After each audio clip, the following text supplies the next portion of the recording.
안녕하세요. 성경이 우리 삶에 조금 더 가까이 또 쉽고 재미있게 다가오는 시간, 소문난 성경 교실과 함께할 김영복 목사입니다.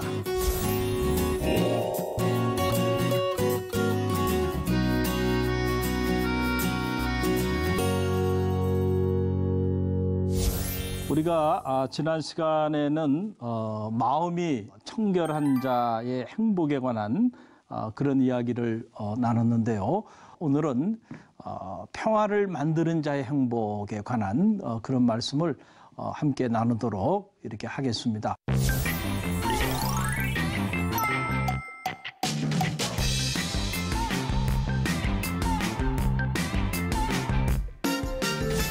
마태복음 5장 9절의 말씀인데요. 우리 함께 읽어보겠습니다. 평화를 만드는 자는 행복하다. 왜냐하면 그들은 하나님의 자녀라 불리우게 될 것이기 때문에 그렇다는 거죠. 여러분, 누가 행복한 사람입니까? 하나님의 자녀로 불림을 받는 사람이 행복한 거예요. 자, 왜 우리가 하나님의 자녀로 살아가는 것이 행복할까? 짧게 두 가지만 제가 여러분에게 말씀드리면, 첫째는 하나님의 자녀의 삶은 누가 책임져 주세요? 하나님이 책임져 주시기 때문에 그렇다라고 하는 사실이에요. 이 사실을 너무도 잘 알았던 다윗은 이 시편 121편 3절로 8절 말씀에서 이런 놀라운 고백을 하게 됩니다. 우리 함께 읽어봅니다. 여호와께서 너를 실족하지 아니하게 하시며 너를 지키시는 이가 졸지 아니하시리로다. 이스라엘을 지키시는 이는 졸지도 아니하시고 주무시지도 아니하시리로다. 여호와는 너를 지키시는 이시라. 여호와께서 내 오른쪽에서 내 그늘이 되시나니 낮의 해가 너를 상하게 하지 아니하며 밤의 달도 너를 해치지 아니하리로다. 여호와께서 너를 지켜 모든 환난을 면하게 하시며 또 내 영혼을 지키시리로다. 여호와께서 너의 출입을 지금부터 영원까지 지키시리로다. 이 말씀을 이렇게 묵상하면 참 마음에 이렇게 평화가 우리 안에 이렇게 자리하는 것을 느끼게 되죠. 암탉이 그 병아리를 품에 품어주듯이요. 하나님께서는 우리를 지켜주시는 그런 분이시다라고 하는 사실이죠. 졸지도 아니하시고 주무시지도 아니하시면서 영원부터 영원까지 우리 삶을 지켜주시는 분, 그분이 하나님입니다. 자, 여기서 이 지키다라고 하는 말, 이 지키다라고 하는 말이 계속 반복되고 있죠. 이 말은 샤미르라고 하는 말인데, 지키다라는 말은 보호하다 또는 돌보다 또는 보존하다. 지키다라고 하는 의미뿐만 아니고 이런 보호하시고 돌보시고 보존하시는 이 일련의 행위를 나타내는 말이 바로 이 샤미르라고 하는 말인데요. 여러분 가만히 보세요. 우리가 이제 결혼을 하고 자녀를 낳고 살아가다 보면 모든 부모들은 사실은 자녀를 돌보고 보호하고 지키며 살아가죠. 그런데 때때로 우리의 그 한계, 그 인간으로서의 한계 때문에 더 지켜주고 싶어요. 더 돌보고 싶죠. 더 보호해주고 싶지만은 그러지 못할 때의 안타까움이 있는 거죠. 그 모든 부모들의 마음이죠. 그러나 여러분, 우리가 하나님의 자녀로 살게 되면 하나님은 우리와 다르게 그분의 능력은 제한이 없습니다. 그러니까 영원부터 영원까지 그분은 우리를 지켜주시고 돌보시고 보존해 주실 수 있는 능력을 가지신 분이세요. 우리가 그분의 자녀가 됐다고 하는 거, 여러분 이것이 얼마나 큰 행복이고 축복입니까? 그래서 주님께서는 행복에 이르는 길을 가르쳐 주시면서 평화를 만드는 자가 행복하다. 왜냐하면 그들은 하나님의 자녀라 일컬음을 받게 될 것이다 라고 말씀해 준 거예요. 또 두 번째, 하나님의 자녀로 살아가는 것이 축복인 이유, 그것은 바로 뭐냐면 우리가 하나님의 상속자가 되기 때문에 그렇다라고 하는 사실입니다. 여러분, 사도 바울은 이 사실을 이 로마서 8장 17절에서 우리에게 잘 설명해 주고 있죠. 자녀임은 또한 상속자, 곧 하나님의 상속자여 그리스도와 함께 상속자니 우리가 그와 함께 영광을 받기 위하여 고난도 함께 받아야 할 것이다 라고 하는 사실이에요. 여러분, 우리가 이 사적 소유가 인정되어지는 이 자본주의 사회 한복판에 살다 보면 우리는 어떤 생각을 갖냐 하면은 오늘 우리가 누리고 있는 거, 오늘 우리가 가지고 있는 것들에 대한 소유권이 우리 자신에게 있다고 생각을 하죠. 그런데 우리가 영적으로 보면 모든 소유권은 사실은 우리에게 있지 않습니다. 하나님께 있어요.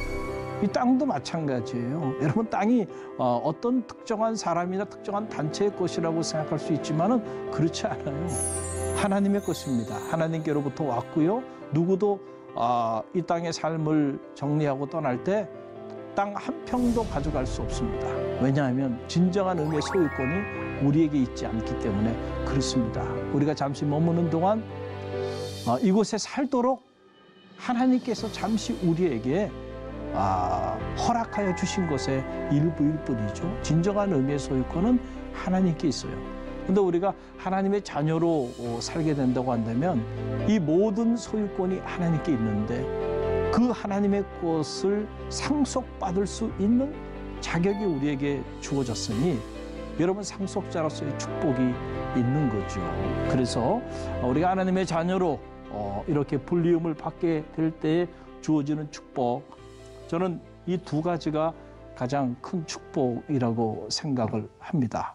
자, 그러면은 어떻게 하면은 우리가 하나님의 자녀로 불리우는 이런 축복을 누리는 행복한 삶을 살 수 있을까요? 오늘 주님께서는 평화를 만드는 자, 피스메이커로 살아가는 자들이 하나님의 자녀로 불리우게 될 거다라고 얘기를 했어요. 여러분, 평화라고 하는 말 여러분 많이 들었잖아요. 그런데 사실은 사회과학적으로 보면 이 평화에 대한 연구는 거의 되어오지 않은 것이 사실이에요.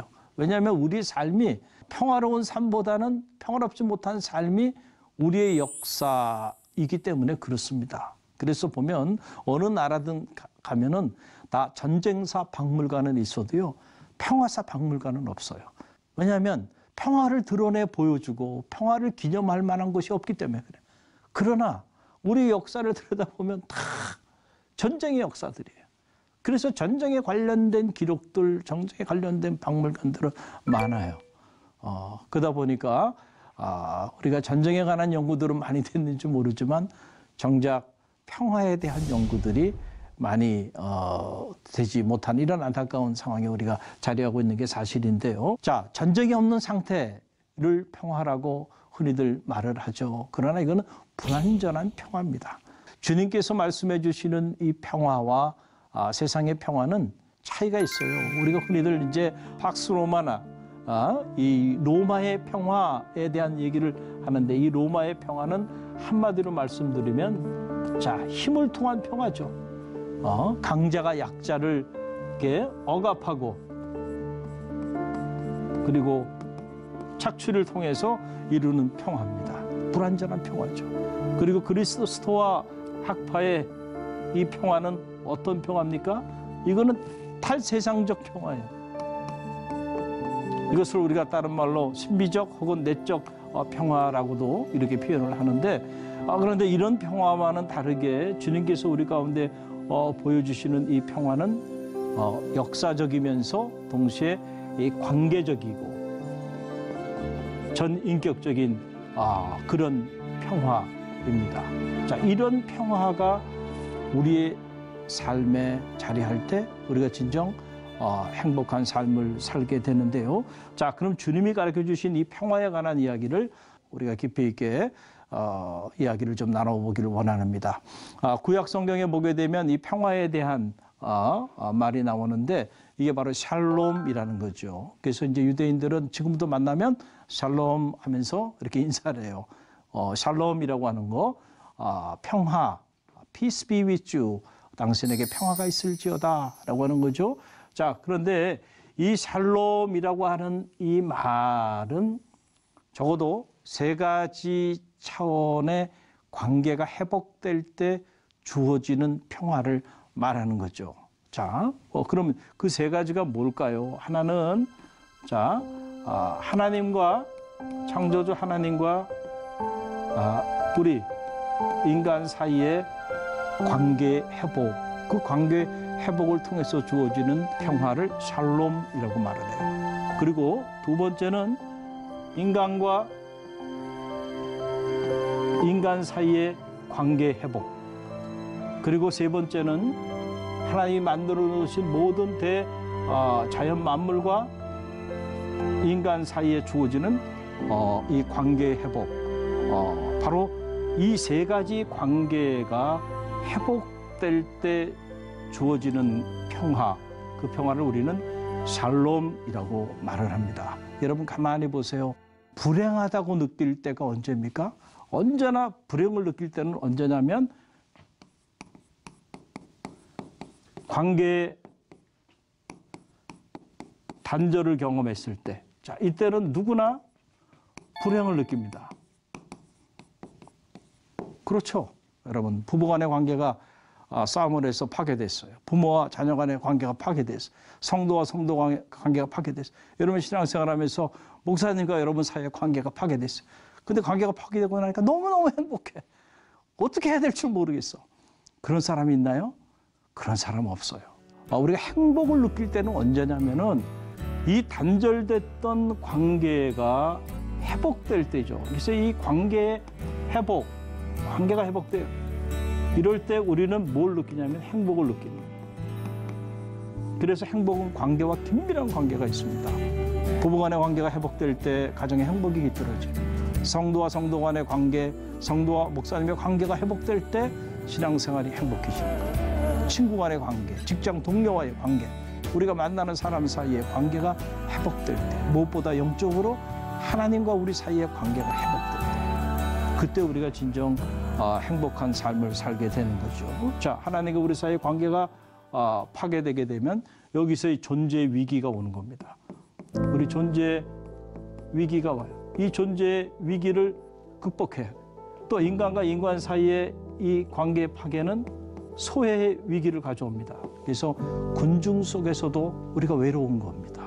왜냐하면 관계가 다 파괴돼 버렸기 때문에 고독한 거예요. 또 자연과 인간 사이의 이 관계가 파괴되면 이게 우리가 흔히 말하는 생태계의 위기, 생태계 위기를 경험하는 거예요. 샬롬은 이런 모든 위기를 극복하는 힘이고요. 기독교 경전이 말하는 평화라고 하는 것은 단지 이렇게 추상적인 용어가 아니고요. 구체적이고 실질적이고 전인적인 오늘 우리의 삶을 불행하게 만드는 그 모든 것들을 극복한 상태, 바로 이게 샬롬이라고 하는 말이에요.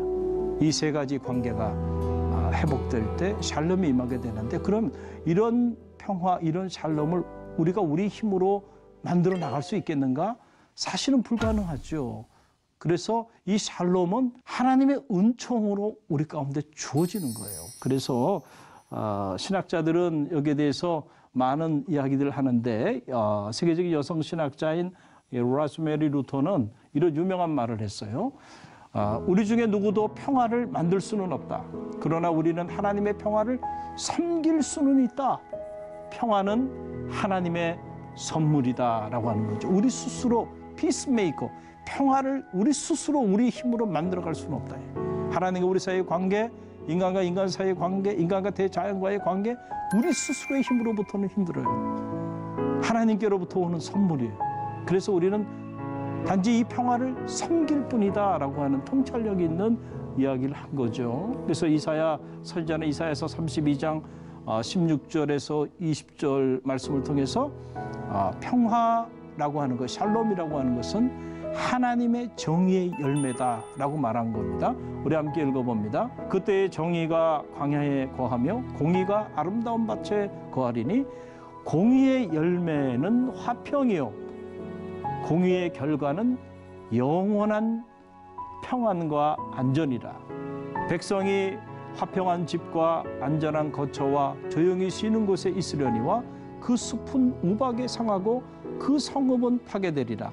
모든 물가에 씨를 뿌리고 소와 나귀를 그리로 모는 너희는 복이 있느니라. 여기서 이 복이라고 하는 것은 바로 아수에대죠. 행복이라는 얘기죠.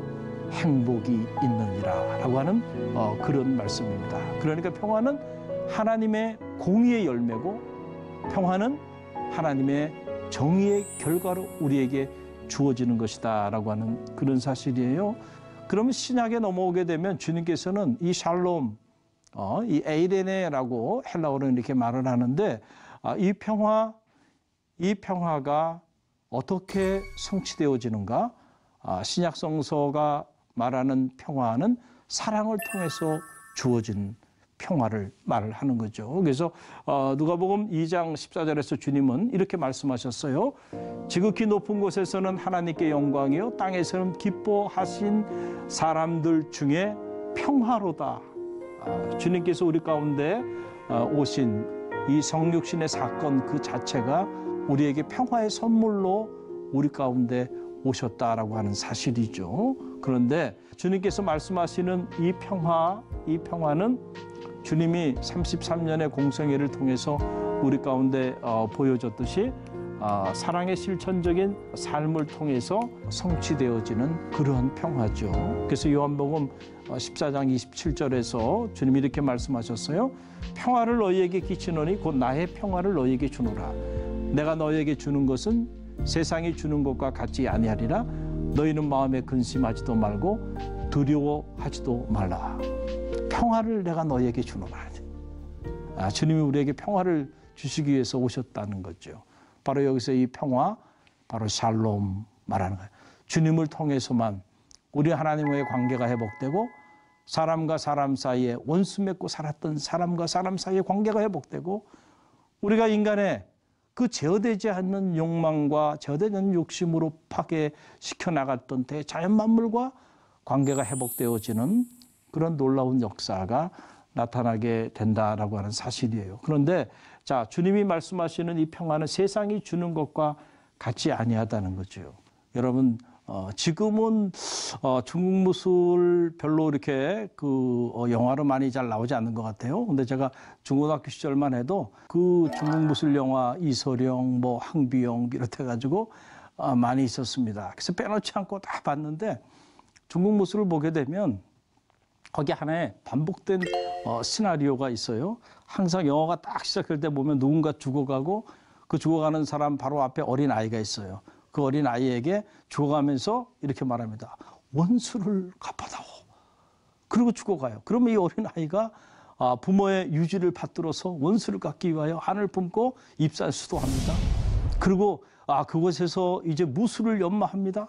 무술의 경지에 이르게 되면은 그때 이제 하산해서 부모의 원수를 갚는 이런 장면이 이렇게 기록되어 있는 걸 보게 되는데 그런데 그때 부모의 원수를 갚아요. 갚고 나면 그 상대방이 죽어가면서 또 거기에 어린 아이가 등장합니다. 그리고 자기 어린 아이에게 죽어가면서 그 원수가 얘기합니다. 원수를 갚아다오. 그러면 또 2편이 이루어지는 거예요. 자, 돌고 도는 거죠. 이걸 우리가 악순환이라고 말을 하는데 그래서 동양에서는 이 악순환의 고리를 끊기 위해서 단이 필요하다는 거예요. 단. 커링을 해야 된대.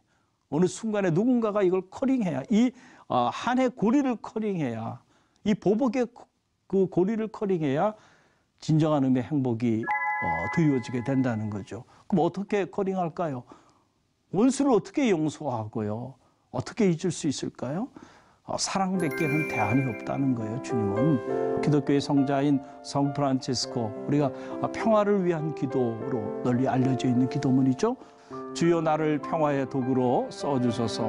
미움이 있는 곳에 사랑을, 다툼이 있는 곳에 용서를, 분열이 있는 곳에 일치를, 의혹이 있는 곳에 믿음을, 그릇됨이 있는 곳에 진리를, 절망이 있는 곳에 희망을, 어둠이 있는 곳에 광명을, 슬픔이 있는 곳에 기쁨을 심게 하소서. 위로받기보다는 위로하고 이해하기보다는 이해하며 사랑받기보다는 사랑하게 하소서. 여러분, 바로 우리 그리스도인들의 평화를 갈구하는 기도, 평화를 만드는 기도 또는 평화를 섬기는 기도, 바로 그 기도가 저는 이 기도가 돼야 한다라고 생각합니다. 우리가 이런 마음을 가지고 이런 기도를 올려드리며 살아갈 때에 저 사람은 정말 하나님의 자녀이구나. 우리 스스로뿐만 아니고 우리를 알지 못하는 이들을 통해서도 우리가 하나님의 자녀임을 깨닫게 되는 이런 역사가 나타나게 되는 겁니다. 그래서 사도 바울은 이 사실을 너무 잘 알았기 때문에 에베소서 2장 14절로 18절 말씀을 통해서 어떻게 샬롬, 평화가 우리 가운데 도래할 수 있는지 놀라운 메시지를 에베소 교회에게 전하여 준 거죠. 여러분, 그게 에베소서 2장 14절로 18절에 나오는데요. 우리 함께 읽어볼까요? 그는 우리의 화평이신지라 둘로 하나를 만드사 원수된 것과 곧 중간에 막힌 담을 자기 육체로 하시고 법조문으로 된 계명의 율법을 폐하셨으니 이는 둘로 자기 안에서 한 세 사람을 지어 화평하게 하시고 또 십자가로 이 둘을 한 몸으로 하나님과 화목하게 하려 하심이라. 원수된 것을 십자가로 소멸하시고 또 오셔서 먼데 있는 너희에게 평안을 전하시고 가까운 데 있는 자들에게 평안을 전하셨으니 이는 그로 말미암아 우리 둘이 한 성령 안에서 아버지께 나아감을 얻게 하려 하심이라 그랬어요. 우리가 이 말씀을 보게 되면 이 십자가라고 하는 것은 바로 사랑의 사건임을 알게 되죠. 근데 이 사랑의 사건은 동시에 바로 무슨 사건이에요? 이 관계의 사건이죠. 관계.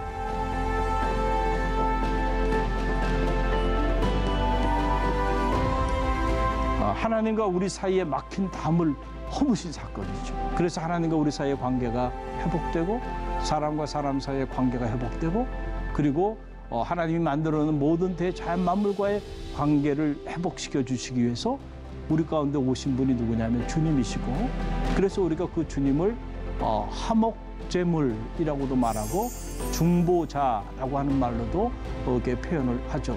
그래서 주님 우리 가운데 오신 것은 이 땅에 평화를 주시기 위해서 오셨다. 그런데 그 평화는 십자가의 사랑을 통해서 주어진 평화입니다. 십자가의 사랑을 통해서 주어진 관계 회복, 그 관계 회복을 통해서 주어진 평화. 그래서 바로 이 십자가의 사건은 동시에 평화의 사건이다. 자, 그래서 우리가 십자가를 생각할 때 주님의 사랑을 생각해요.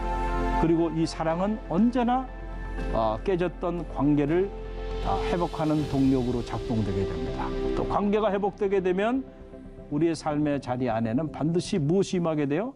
평화가 도래하게 된다라고 하는 그러한 사실입니다.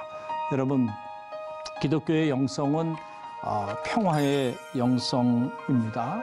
불행하다고 느끼고 있다고 한다면 한 번쯤 우리 삶을 들여다볼 필요가 있어요.